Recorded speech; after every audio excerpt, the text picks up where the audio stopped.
बहुत साल पहले की बात है। एक छोटा सा गांव था जिसका नाम था शांतिपुर। ये गांव बहुत ही सुंदर था। चारों तरफ हरियाली, पेड़ पौधे और खेत, सुबह पक्षियों की आवाजें और शाम को ठंडी हवा। लेकिन इस गांव में एक ऐसा रहस्य छुपा था जिसे जानकर हर कोई डर जाता था। इस गांव में एक लड़की रहती थी जिसका नाम था शैला। शैला बहुत ही समझदार और बहादुर लड़की थी। उसकी माँ का नाम रमिया देवी था। शैला के पापा नहीं थे, इसलिए वह अपनी माँ का बहुत ख्याल रखती थी। शैला हर दिन काम करती, अपनी माँ की मदद करती और गांव के लोगों की भी सहायता करती थी। सब लोग शैला को बहुत पसंद करते थे। लेकिन एक दिन से सब कुछ बदलने लगा। गांव में अजीब अजीब घटनाएं होने लगीं। रात के समय पेड़ों से अजीब आवाजें आने लगीं, जैसे कोई फुसफुसा रहा हो। और गांव के उस पुराने कुएं के पास किसी के रोने की आवाज सुनाई देती थी। धीरे धीरे गांव के लोग डरने लगे। कुछ लोग तो रात होते ही अपने घरों से बाहर निकलना बंद कर देते थे।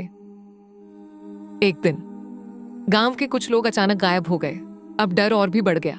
गांव के बुजुर्गों ने सबको इकट्ठा किया। उन्होंने कहा, इस गांव में एक आत्मा भटक रही है। वह कुएं के पास रहती है और वही इन सब घटनाओं की वजह है। लोगों ने पूछा, कौन है वह? बुजुर्ग ने धीमी आवाज में कहा, वह एक चुड़ैल है। यह सुनकर सभी लोग डर गए, लेकिन शैला चुपचाप खड़ी रही। उसने सोचा, सच्चाई जाने बिना डरना सही नहीं है। उसने तय किया कि वह इस रहस्य का पता लगाएगी। उस रात जब पूरा गांव सो रहा था, शैला धीरे धीरे उस पुराने कुएं की तरफ बढ़ी। चारों तरफ सन्नाटा था, हवा धीरे धीरे चल रही थी। अचानक हवा तेज हो गई, पेड़ जोर जोर से हिलने लगे और तभी एक डरावनी आवाज गूंजी, कौन है? शैला का दिल तेज धड़कने लगा, लेकिन उसने खुद को संभाला।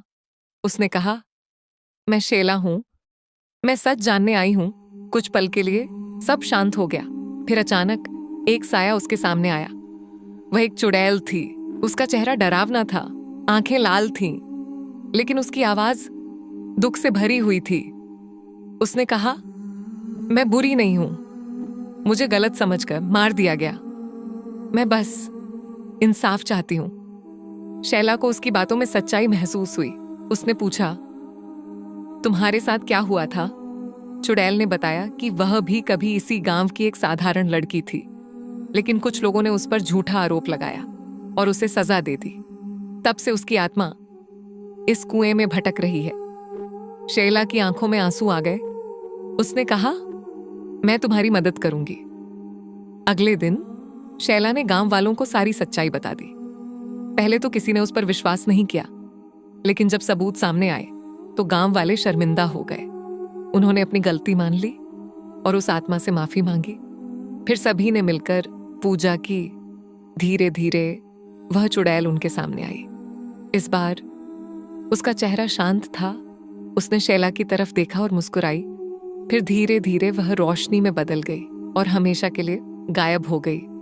उस दिन के बाद गांव में सब कुछ ठीक हो गया। कोई अजीब आवाज नहीं, कोई डर नहीं।